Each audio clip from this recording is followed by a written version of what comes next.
본격적으로 두 분께서 다음 주에 공략할 두 종목 확인을 해 보도록 하겠습니다. 과연 두 분께서 다음 주에는 어떤 종목을 유망하게 보실지 그 이름을 확인해 보죠. 하이브가 나왔고요. NHN KCP가 나왔습니다. 개인적으로는 약간 의외다라는 생각이 드는 종목도 포함이 되어 있는 것 같은데, 자, 앞서서 끝날 때까지 끝난 게 아니다. 네. 반도체 주목해야 된다라는 말씀해 주셔서 저는 반도체 가져오실 줄 알았어요. 근데 이제 2월 달도 대비해야 되는 거잖아요. 2월 달에 좀 이슈가 있는 것 중에 하나가 큰 명절이 있죠.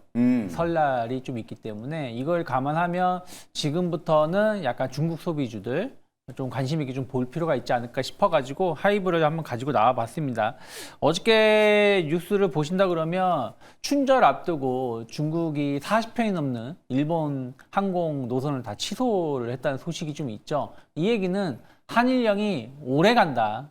중국이 한번 꿍 하고 마음을 먹으면 삐지면 오래 간다는 걸 다시 한번 확인시켜준 내용이라 판단하고 있고, 그러면 그 관광객이 전부는 아니지만 상당 부분이 우리나라로 유입될 가능성이 높다는 것이죠. 거기다가 한중 관계는 그 어느 때보다 빠르게 좋아지고 있는 부분들이 좀 있기 때문에 이러한 것들을 감안하면 저는 약간 2월 초에는 중국 소비주들에 대한 어떤 미리 선점을 좀 할 필요가 있다고 판단하고 있고, 그러면 이제 왜 엔터 하이브냐, 결국에는 하이브는 지금 주가가 제일 좋은 모습인데, 올해 BTS라든지 아직 뭐 활동 계획은 안 나왔지만 뉴진스 분명히 전 하반기부터 활동 가능성이 높다고 판단하고 있어요. 그럼 이들의 어떤 활동이 매출을 엄청나게 증가시킬 수가 있고, 중국 공연 아직 하고 있지는 않지만 중국 공연 충분히 할 가능성이 높고, 저는 어쩌면 1호는 뉴진스가 될 수도 있다. 왜냐면 뉴진스는 활동 계획이 전혀 없다가 갑자기 가능성이 높아진 거니까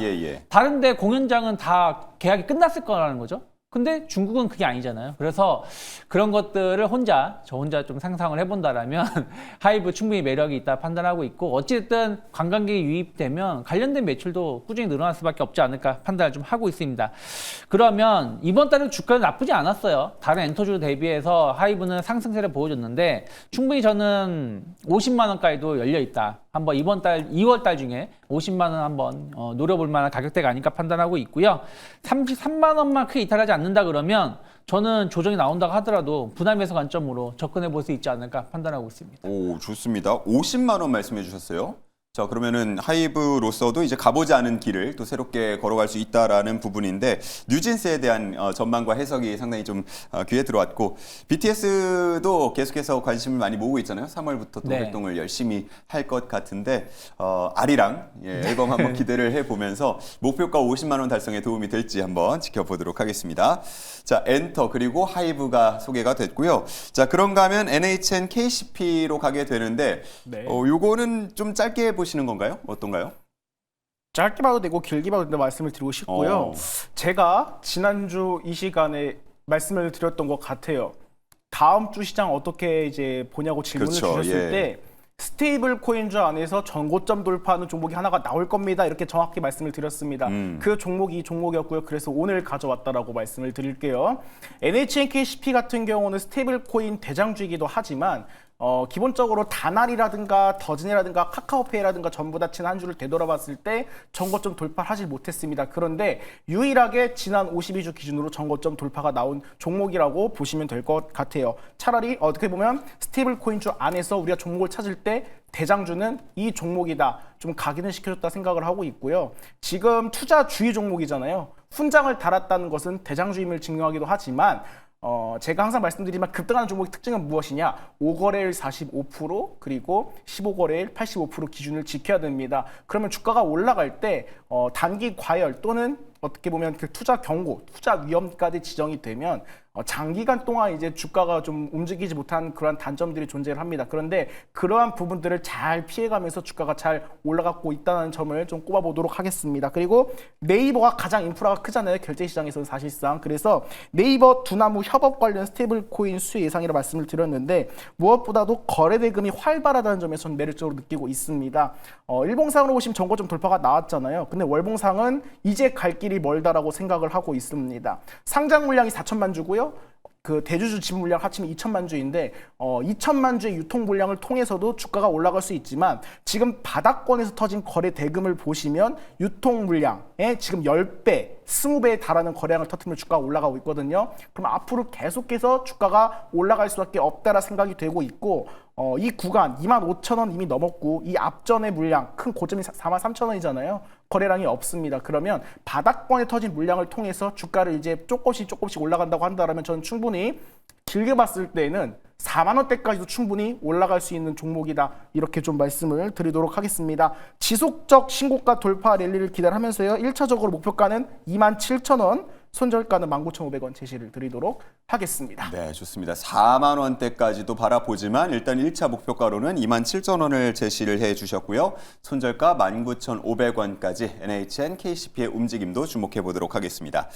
자, 지금 오늘 이제 금요일 시장에서 아무래도 코스피 코스닥 쪽에서 상승과 하락이 오고 가는 모습들을 많이 보이다 보니까 지금 1월에 워낙 정말 뭐 작년부터 시작된 그 상승을 계속 지켜왔고 놀라운 수익률을 보여줬는데 2월에도 이 상승세를 유지할 수 있을 것인가 하는 것에 대한 우리 또 시청자분들 그리고 투자자분들의 궁금증이 남는 것 같아요. 어떻습니까? 단기간에 상승을 많이 하긴 했으니까 네. 사실 부담이 있기는 있거든요. 있죠. 명절도 있고요. 네.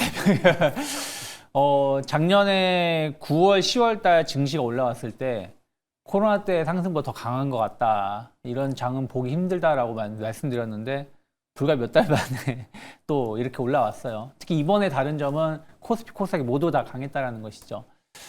어떻게 보면은 한 달 만에 1년치를 다 올려놨다고 해도 과언이 아닐 정도로 엄청난 상승을 좀 보여줬는데 저는 올해 최소한 가을까지는 이러한 상승세 더 유지가 될 수 있다. 아주 짧게 본다 그러면 우리나라 지방선거가 있는 6월까지는 이런 상승세가 유지될 수 있다 판단하고 있어요. 다만 1월과 같은 상승이 2월 달에 나온다라고 말하기는 쉽진 않다라고 판단하고 있습니다. 그래서 2월 초에는 약간 기간 조정은 있을 수 있다 생각하고 있지만 결국엔 이겨내면서 다시 한번 고점을 갱신할 가능성이 높고 저는 보통 우리가 이제 명절 앞두고 나서는 좀 현금 확보를 하기 위해서 시장이 좀 쉬어간다라고 얘기를 많이 하는데 이미 그런 논리는 이미 좀 깨진 지가 오래된 지금 상황이 아닌가 판단하고 있기 때문에 명절 때 만약에 의외로 조정을 받는다 혹은 다음 2월 초에 좀 조정을 받는다 그러면 저는 적극적인 매수로 대응하는 게 맞지 않을까 판단하고 있습니다. 네, 조정 시에 추가 매수까지도 말씀을 해주셨고요.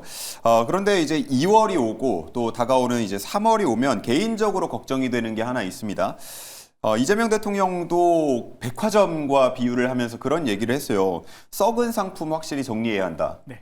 그러니까 3월이 되면은 사실 많은 기업들이 좀 특히나 실적이 잘 나오지 않거나 좀 우려되는 그런 기업들을 투자하고 있는 주주분들께서는 좀 걱정하는 시기이기도 합니다. 그런데 이번에는 대통령까지 언급을 하고 있다 보니까 정말로 좀 적극적인 상장 폐지 같은 것들까지 이어질지 하는 부분에 대해서도 시선이 좀 쏠리고 있는데 이 부분 어떻게 전망하시는지요?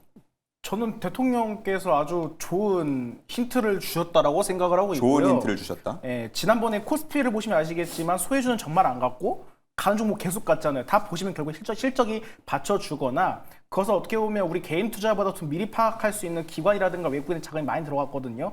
이미 코스닥에서는 저는 그 움직임이 시작됐다고 생각을 하고 있습니다. 기관 수급을 잘 보시면요. 앞서 말씀 주신 것처럼 통상적으로 전환사채, 유상증자, 자금이 없는데 무리하게 주식수 늘려온 기업은 지금 아예 수급이 들어오고 있지 않습니다. 오히려 더 팔고 있어요. 그런데 지금 집중적으로 기관이 모으는 종목들을 보시면 첫 번째로 국가에서 밀겠다고 한다라는 이러한 정책이 있다거나 두 번째로는 실적이 받쳐주는 종목들을 중심으로 기관이 강력하게 매수세가 들어오고 있습니다. 그러면 대통령께서 정책적으로 언급을 하셨고 저는 그것을 어떤 우리보다 더욱더 좀 분석을 더 빠르게 할 수 있는 기관들의 자금이 이미 조금씩 분산해서 들어가고 있다고 생각을 하고 있어요. 그래서 지금과 같은 시장에서는 매매를 하실 때 반드시 체크를 하셔야 될 게 기관의 이러한 자금 동향을 반드시 살펴보시면 좋겠다. 어떻게 보면 기관이 이러한 무리한 기업들을 주가를 끌어올려주진 않거든요. 지금 시장 대세가 우리가 예전에는 중소형주를 사서 빠르게 먹을 수 있는 패턴이 있지만 지금은 오히려 대형주라든가 튼튼한 주식들이 시장에서 각광받는 시대라 생각을 하고 있습니다. 그래서 그 부분을 잘 참고를 하셔가지고 반드시 수급을 체크를 하시라 이렇게 좀 말씀을 드리겠습니다. 네, 좋습니다. 두 분과 함께 이렇게 상담을 같이 진행한 게 이제 또 한 달 정도 됐다 보니까 아마 상담을 진행을 하시면서 우리 시청자분들께도 좀 하고 싶은 말씀들이 굉장히 많을 것 같아요. 그러니까 수익을 보면 수익을 보는 대로 고민이 있으시고 또 손실을 정리를 빨리 하지 못해가지고 굉장히 손실을 키운 경우들도 있는 것 같아서 딱 한마디씩 마지막 이제 방송 끝날 때 됐거든요. 한마디씩 남겨주시고 끝낸다면 우리 시청자분들께 어떻게 대응해라. 저는 아직은 기회는 남아 있다. 다만 너무 성급하게 대응하지 말자. 조바심 내지 말자 말씀드리고 싶습니다. 네, 조바심 내지 말자 이렇게 말씀해 주셨고요. 양극화는 계속될 것 같고요. 올라가는 말에 차라리 올라타시라 이렇게 말씀드리겠습니다. 네, 올라타는 말에 올라타자. 올해가 또 마침 붉은 말의 해이고 늘 새해가 시작될 때 저희가 다 잘 달릴 수 있는 말에 그런 종목들에 좀 투자를 해보자라는 얘기들도 많이 들렸던 것 같은데 실제로 1월 이제 거래가 다 끝난 시점에서 그런 장이 펼쳐지고 있습니다. 자, 2월 분위기가 어떻게 될지는 모르겠습니다만 1월의 상승세가 좀 유지된다면 지금 두 분께서 내어주신 그런 전략으로 대응을 해보시면 손실을 줄이고 또 수익을 낼 수 있는 기회가 있지 않을까 하는 생각을 하면서 오늘 상담은 여기서 마치도록 하겠습니다. 참고로 잠시 후에 2부가 이어지고요. 계속 똑같은 상담들이 이어지니까 1부에서 다 못다한 상담은 2부에서 이어서 해주시면 되겠습니다. 저희 3명은 여기서 물러가도록 하겠습니다. 함께해 주신 여러분 고맙습니다.